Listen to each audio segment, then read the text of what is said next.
Joining me at Edgar Street, Hereford Chairman John Hale. Progress being made on and off the field by the looks of things. Yeah, been a good start, Keith. We've been delighted, obviously, with the form of the team. Great backing from supporters.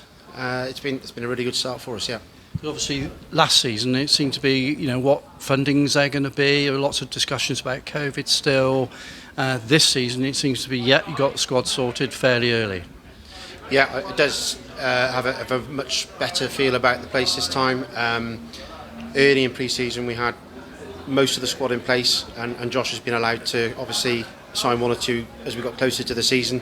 And I think everybody can see now, 4 games in, we've got a settled side, but also we've got some good backup as well, which perhaps is something that we didn't have last season. How encouraged are you by the level of support? Because I think the attendance is so far probably near or maybe even above your budget. Yeah. No, we budgeted really on an average from last season. So yeah, slightly above the budget, which is excellent news. 2,200, I think, at this level. I think on Saturday we were better than 6 attendances in the National Prem. That says an awful lot about our supporters and how they got behind it.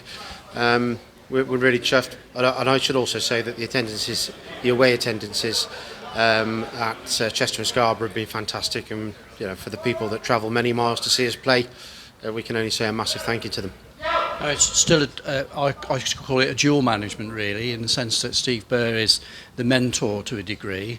How well do you think they're now fitting together, having had a couple of seasons where they maybe not been able to put a stamp on their own squad? Yeah, I think they work extremely well. They've got a very good understanding, and yes, they probably do look at different aspects. They take on different responsibilities, and Josh really wants to push on now with the football side of the club and make sure that we're really prepared to have a right good go this season. And what better experience could you possibly ask for than Steve Burr, who's hugely respected in the game, as is Josh, but has that bit of knowledge and that shoulder to lean on if you need it. And I don't mean that just from a point of view of Josh or the players, but directors as well. We all work together for the same output. Finance is crucial throughout football, obviously.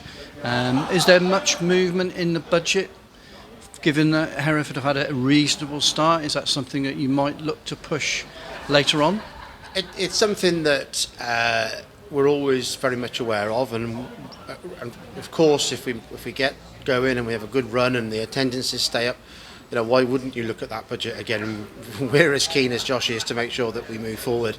The squad build has been fantastic. Obviously the fans deserve huge credit for that, because that's probably gone to a level that we probably didn't expect to happen, if I'm honest. Really impressive effort, and that's helped Josh no end. Attendances, as I say, if they stay up and we keep winning, we'll look to push it on. There's no doubt about it. We're not going to just close the book and say no.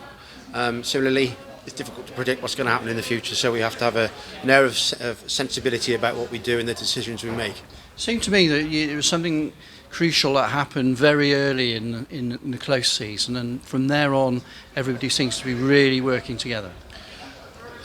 Certainly, in my opinion, since I came back 12 months ago, I just feel there is a togetherness now across the club. Staff, volunteers, management, players, supporters. There's a real, we're using the mantra strength in numbers, and I think that basically hits it on the nail on the head as to what we're trying to do. We need a togetherness. I know people were disappointed last season. We had a poor start after a difficult summer. I know it's frustrating. I understand that. I'm a supporter myself, and so I feel that.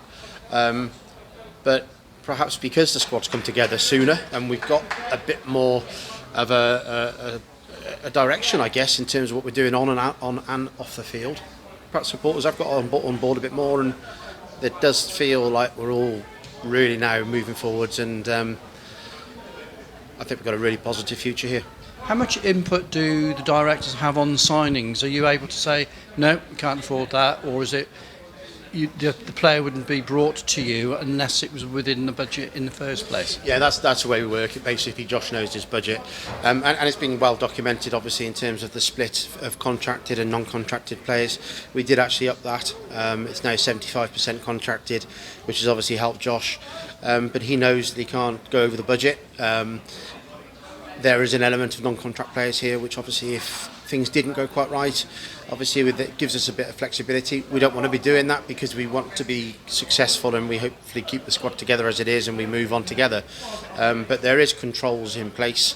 But at the end of the day, if Josh has a player that he wants to sign and it's within budget, Josh signs that player obviously with the approval of the board. Well, the follow-up to that, John, is obviously last season there were some players that were non-contract when it was clear to most people that they were an asset if they'd been under contract. Is that something that Josh can now change and come to you and say, hey guys, believe in me, I believe in that player, he should be under contract? Yeah, no, I think within the framework that we have, yes, he can do that. Indeed, again, within the framework, he can move players from on contract to contract. So there's flexibility there as long as it's within the budget and within the framework. I'm not going to say too much about what happened last season.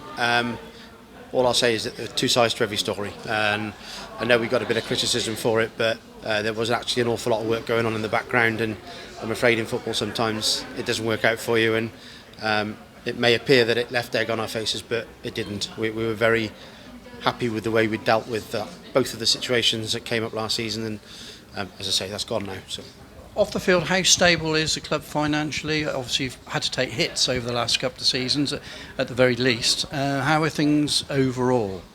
Yeah, there's no doubt there's been commitments on the financial side that we've had to make, and obviously attendances last season weren't great, and there's lots of reasons for that. I understand that. Finances are obviously can always be improved, and we're not going to say that we've got lots of money because we haven't.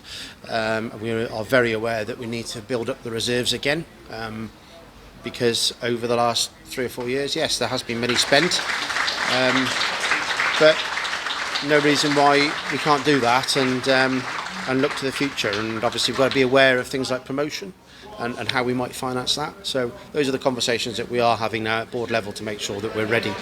Is there any movement at all with the council reference the Blackfriars Street end, for example?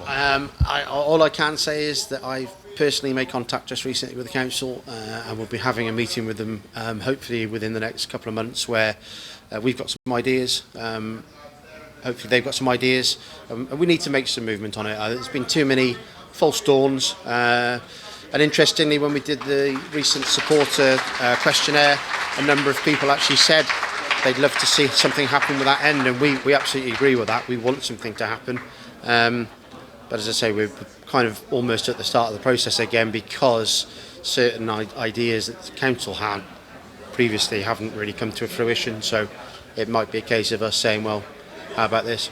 How long is the current lease? How long have you got left on left? that? Since I think I can't remember who was chairman last time when the lease was renegotiated. It might be 7.5 years. Personally, I'd like to see that lease 25 years plus, because we can tap into funding. There's a lot of ground maintenance to do here, which is going to cost money over a period of time. But with 7.5 years left, we can't tap into those funding pots. But there might be funding pots also that we can dip into for the Blackfriars and certain projects that we might have there. So all things are open at the moment. We look at every angle, but as I say, those conversations are always happening, and we're aware of some challenges ahead. But a lot of that comes back to that lease, length of lease, and I think the council, I think they'll understand that. I think they do understand that, but we need to get down and get something on paper.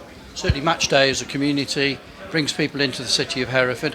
How much have you sort of enjoyed the fan zones and the positive atmosphere that provides? I was in the fan zone about 20 to 3 on Saturday, chatting with supporters, and it was a fantastic atmosphere.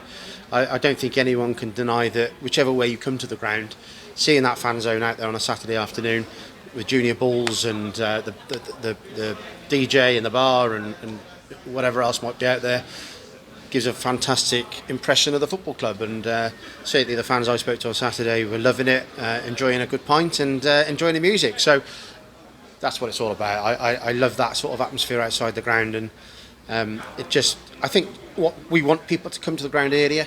Obviously we run the bars ourselves now, so we want them to come to the ground. If we can put some entertainment on like that, whether that's outside or in the bars, on the pitch, whatever it might be, That's got to be the way forward, because I want fans to come in here and have the very best match day experience they can possibly have, and we've probably fallen short since we reformed with probably things that we should have done we haven't. We hold our hands up, but we're very open to looking at what we can do in the future. Thanks very much for your time. Thank you.